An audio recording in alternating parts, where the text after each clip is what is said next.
One of the most pressing questions AP teachers have around December is this: where should I be in the curriculum when the fall semester ends? And in this video, I'm going to give you the answer for APUSH and AP World, and then I'm going to give you some advice on how to catch up if you're behind. However, before I give those answers, I must confess that I do so with fear and trembling, and there is a reason for that. Should is a very subjective term. Some of you start class in the beginning of August, and others don't start till after Labor Day. So there's a big difference in where any given teacher can rightly expect to be by winter break. So when I say this is where you should be by the end of fall semester, take it with a grain of salt. It is a squishy should and not a finger-pointing should. In fact, a long time ago, I read a book by a Catholic priest who visited a friend of his who was a nun in a convent, and on the wall of her cell above her bed, she had taped a piece of paper on which she had written the phrase, "I will not should on myself."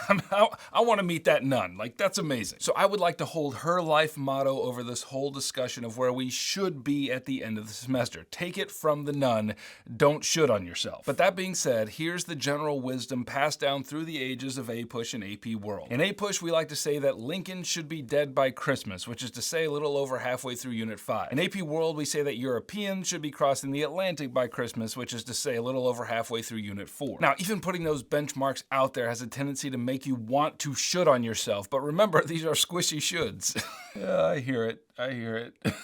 We all start in different places, but the reason why we have these benchmarks at all is because it doesn't matter when you start your year.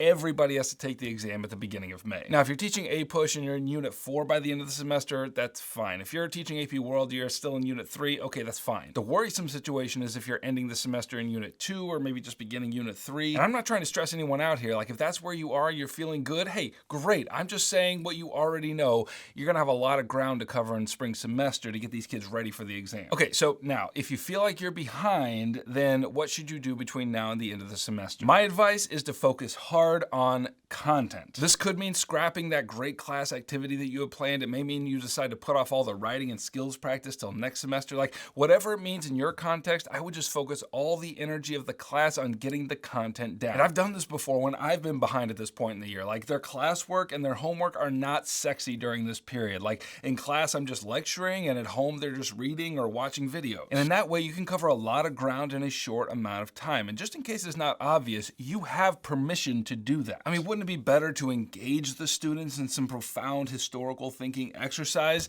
Hey, don't should on yourself. Like, save the skills for next semester if you have to. Now, let me explain why I think content matters more than skills in this situation. I get dozens of comments from students every week asking how they can improve on stimulus-based multiple choice questions or SAQs or DBQs or LEQs because these things are genuinely confusing to them. And they seem to believe that I have some sort of magic hack that is all of a sudden going to make those confusing things clear. And here's what I tell them. The best thing you can do is to know your content well. Yes, there are some skills that you need to hone. But if a student says, I have 1 hour to spend studying for a test, how should I spend it? I say spend 5 minutes on skills and 55 minutes on content. And this advice has been affirmed by hundreds of teachers in my sphere. Like, the students who know their content almost always do well on the exam, even if they're struggling with some of the skills. And if you find yourself in a season where you're crunched for time, I would advise you to focus there. And look, now is the time to get caught up because trust me, whatever stress it causes them to hunker down on the content now will only be multiplied by a factor of 10 if you're trying to catch up in spring semester with the exam date breathing down their necks. And look, feel free to lean on me for this. Like, I've got content videos for every topic of every unit for APUSH and AP World on my main channel. And since I write these with the CED and the learning objectives in front of me,